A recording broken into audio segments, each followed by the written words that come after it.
भाई साहब न्यूज़ वालों ने जिस तरीके से हवा बना के रखा है ना कि बिगेस्ट राइवलरी इंडिया पाकिस्तान का, एक समय होता था भाई, लेकिन अब के डेट में ना कुछ राइवलरी नहीं है। जिस तरीके से खेल दिखाया है पाकिस्तान ने, क्या बताएं, शर्मनाक खेल खेला है भाई।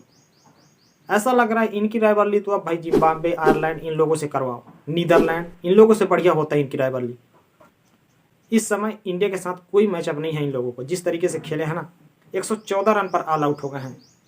मानते हैं भाई ग्राउंड बड़ा है, पिच थोड़ा मुश्किल है, गेंद फंस के आ रहा है, लेकिन भाई उसी पिच पर ईशान किशन ने जिस तरीके से पिटाई किया है ना पाकिस्तान गेंदबाजों का, भाई साहब ये छोटा डायनामाइट है। जिस तरीके से फटता है ना तो किसी के संभाले नहीं संभलता। ये आउट ऑफ सिलेबस निकले हैं भाई।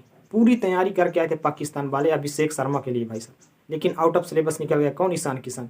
ये अभिषेक शर्मा से ज़्यादा खतरनाक है ईशान किशन, मैं बताऊँ। ये प्रॉपर शॉट खेलता है, जिस तरीके से शॉर्ट बॉलों को खेलता है ना भाई साहब, एक नंबर मारता है। सभी तरीके के शॉट इसके पास मौजूद हैं भाई साहब। Shaheen Afridi premium fast bowler बोल रहे हैं ना पाकिस्तान के। दूसरे ओवर में इसको एक ओवर दिया था, इसके बाद भाई साहब इसको बॉलिंग नहीं दिया है। लास्ट में लेके आया था, वहाँ भी इसकी पिटाई हो गई। 175 रन जो बनाया है इंडिया ना, जब तक ईशान किशन था पिच पे तो ऐसा लग रहा था ये स्कोर कम से कम 190-200 तक जाएगा। लेकिन जैसे ही भाई साहब ईशान किशन आउट हुआ ना, ईशान किशन के रहते रन रेट भाई साहब 9-10 टच कर रहा था, और इसके आउट होते ही सूर्य कुमार और तिलक वर्मा जिस तरीके से खेल रहे थे ना भाई, ऐसा लग रहा था कि ये पिच ज़्यादा ही मुश्किल है। लेकिन भाई साहब बोलते हैं ना, अपना अपना टैलेंट है, और उसी पिच पर ईशान किशन भाई अलग ही लेवल से खेल रहा था। वहीं पे रन रेट दबा है जब सूर्य कुमार और तिलक वर्मा खेल रहे थे भाई। पिच मुश्किल था, मानते हैं भाई, सभी लोग बोल रहे हैं कि पिच मुश्किल था और देख भी रहे थे, लेकिन इतना भी मुश्किल नहीं था कि पाकिस्तान 114 रन पर ऑल आउट हो जाए। लेकिन कहते हैं ना, टैलेंट का फ़र्क है भाई। 175 के जवाब में भाई साहब जिस तरीके से पाकिस्तान की शुरुआत हुई है ना, बुमराह जैसे गेंदबाज को भाई साहब आप निकल के मारने जाओगे, वो भी हर बाल, ये इतना आसान नहीं है भाई। एक आध बार लग गए वो बात अलग है, लेकिन हर बाल मार नहीं सकोगे इतना आसानी से। वो बुमराह है भाई, बुमराह।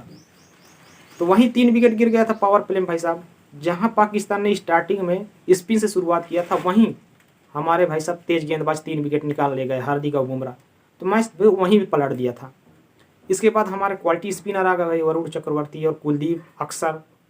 ये भाई साहब देखिए 2-2 विकेट निकाल ले गए, बुमराह, हार्दिक और फिर ये वरुण अक्सर, ये 2-2 विकेट निकाल ले गए भाई साहब। बाबर आजम के लिए ये मैच बेहतरीन था भाई साहब। जिस तरीके से स्टार्टिंग में विकेट निकल गए थे ना, और जिस तरीके से वो खेलता है, तो उसके लिए ये मैच बेहतरीन था। और उसको ये करके दिखाना था भाई साहब, रुक करके, क्योंकि उसी के लिए ये मैच था भाई साहब। ऐसा फंस गया था मैच, और वैसा ही खेलता है वो भाई, रुक करके। लेकिन वो जिस तरीके से शॉट खेला है ना अक्सर के बॉल पे भाई साहब, मिडिल के बॉल को भाई साहब क्रॉस भांजने चला गया और वहीं आउट हो गया। तो आप समझ सकते हैं कि किस तरीके से वो खेल रहा था।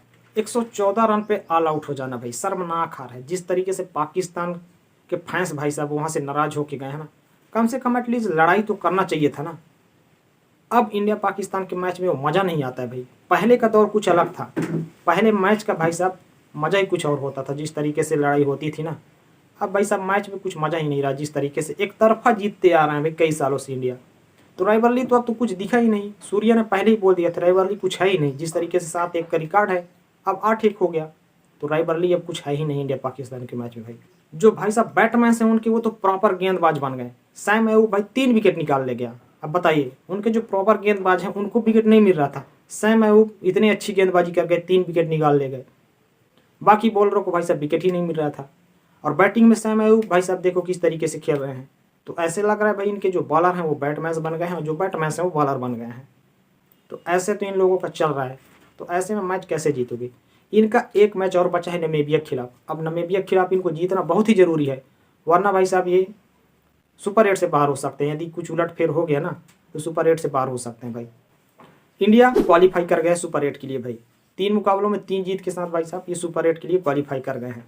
इंडिया के एक मैच और बचा है नीदरलैंड के साथ भाई साहब, तो उसमें भी ताबड़तोड़ खेलेंगे ही, क्योंकि इंडिया तो क्वालिफाई पहले ही कर चुका है और कोई फर्क तो पड़ेगा नहीं।